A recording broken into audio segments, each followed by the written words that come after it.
जय जगन्नाथ समस्त को आम ओडिया संस्कृति आ परंपरार कथा तो कहले न सरे ता सहित तार जो व्यंजन तार तालिका जदि आम बनइबा ताहले शेष हबनी।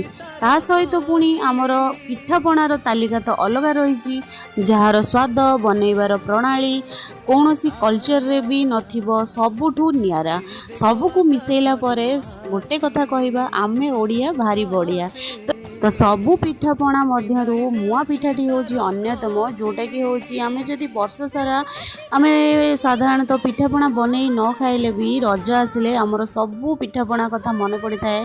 तो आमे सबुथिरु गोटे गोटे करिथाउ। तो रज आसुची माने तो मुआ पिठाटा बनैबा मस्ट। तो चलंतु देखि नबा मु केमती कोन एटा बनैची। तो प्रथमे बिरी चाउल को सोक करि नैची। तो चाउल जति कि तार 2 गुणा होची बिरी ता सहित आमे कोन करबा ना क्षीर आ चीनी दुईटारू गोटे गुजराती मिसैकी ताको आमे ग्राइंडिंग करि नबा भल से। तापरे यहाँ पे गोटे पूरा प्रस्तुत करबा जोटा कि होची नड़िया रे आ गुड़ारे मु पूरा बनै नैची। तापरे जो बाटी रखी थिबा आमे बैटर टाकू ता सहित आमे किछि मिसै दबा कट्टा काजू आ कट्टा नड़िया आ स्वाद अनुसार लूण मिसैकी आमे सेटा को रखी नबा। तो एठी मु पूरा मध्य प्रस्तुत करि नउची। तो एठी आमे पूरा रे मध्य मु किछि कट्टा काजू आ किशमिश मध्य ऐड करछि। या द्वारा पूरा टेस्ट बहुत बढ़िया आसी। तो ये गोटे बड़ डिश रे मु कपड़ा बांधिकी बांफ पाई बसई देछि। तापरे गोटे लेयर आमे बैटर को देकी एमती स्प्रेड करि नबा। स्प्रेड कला परे आमे जो पुरोटा को बनैकी रखितबा सेटा को मध्यता मिडिल रे देई दबा। तापरे पुणी आमे जो बैटरटा को ता ऊपर पुणी स्प्रेड कर दबा करिकी आमे एटा को घोळणी लगेकी छाडी दबा जे पर्यंत भल से एटा बॉयल न होईची भल से स्टीम न होईची। प्राय एटा मते 40 रु 45 मिनिट लागितला कारण मोर क्वांटिटी टिके बड़ थिला।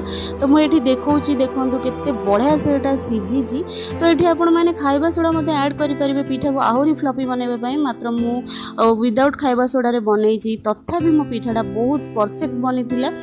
तो यहाँ खावाई बहुत टेस्टी होता है। बहुत गोटे यहाँ हेल्दी रेसिपी जेहेतु आम यहाँ स्टीम रे बनाऊे तो यार कौन सी प्रकार ऑयल भी ये मिसुनी। तो ये पिठाटा बहुत ही हेल्दी होता है। तो थोड़े यहाँ को बनईकी खातु आ रज आसूसी जेहेतु यहाँ थे ट्राए करवा दरकार आ फैमिली सहित एंजॉय करूँ। जदि मो पिठा बनइबार प्रणाली आपण मानक भल लगी था इजी लगी था मो रेसिपी को गोटे शेयर करदे आ मो चैनल को गोटे सब्सक्राइब करदे। मु देखा गोटे नुआ रेसिपी सहित से पर्यंत रही। जय